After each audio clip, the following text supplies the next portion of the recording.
Bonjour, Jean Jourdan, sociologue. Aujourd'hui, je vais vous parler d'un bouquin qui s'appelle Travail, emploi et pouvoir dans la société d'Ancien Régime. Résonance avec la situation actuelle, sous-entendu résonance avec le premier quinquennat Macron. Donc ce bouquin-là fait suite à 4 autres ouvrages qui ont été publiés entre 2020 et 2022. Donc dans ce dernier ouvrage, en fait, il s'agit d'aller voir ce qui se passe au niveau du travail et de l'emploi avant la Révolution, alors que les 4 ouvrages précédents étaient axés sur le travail et l'emploi depuis la Révolution.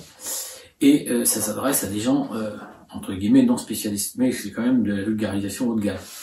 Dans ce dernier ouvrage, Travail, emploi et pouvoir dans la société d'Ancien Régime, j'ai essayé de voir qu'est-ce que fait la noblesse, qu'est-ce que fait le clergé et qu'est-ce que fait le tiers-état au niveau de l'emploi et du travail. Donc si on commence par la noblesse, on dit toujours qu'elle est oisive et qu'elle, si elle travaille, elle va déroger. La réalité, c'est que la noblesse occupe toutes les positions de pouvoir dans la société d'Ancien Régime, de l'armée, la justice, la police et de toute l'administration royale. Ils peuvent aussi travailler dans les mines ou dans le commerce international, sans déroger, il y a des exceptions. Concernant le clergé est appliqué principalement dans 4 domaines. Le premier domaine, c'est s'occuper de son culte, s'occuper des naissances, des mariages, des enterrements, et puis tous les offices annexes. L'Église s'occupe aussi de l'école, que ce soit pour les paysans comme pour les nobles, et les nobles sont éduqués par des précepteurs, la plupart du temps catholiques.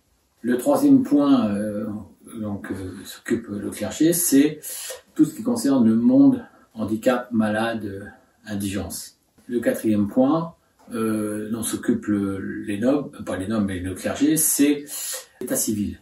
Depuis François Ier, le clergé est responsable de l'état civil en France jusqu'à la Révolution.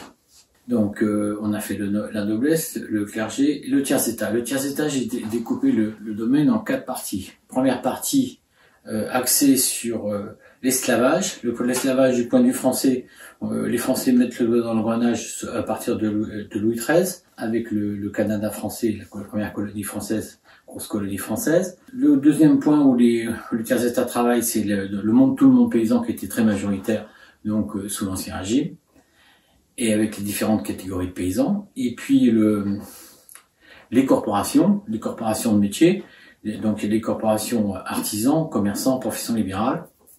Et le quatrième domaine, c'est les gens de maison. Donc voilà ce que j'ai traité dans un premier temps, en essayant d'expliquer, de rappeler ce que c'était le clergé, la noblesse et le tiers-état. Dans un deuxième temps, j'ai essayé de mettre ça en résonance, tout ce que je viens de raconter, en résonance avec le pouvoir actuel, mais en fait sur le plan, qu'est-ce que c'est le pouvoir sous l'Ancien Régime et qu'est-ce que c'est le pouvoir aujourd'hui sous la Ve République et incarné dans le premier quinquennat Macron. Et j'ai fait des comparaisons entre ces deux mondes en utilisant du concept de Bourdieu, le concept d'habitus, le concept de capital social, économique, culturel, le concept de capital symbolique.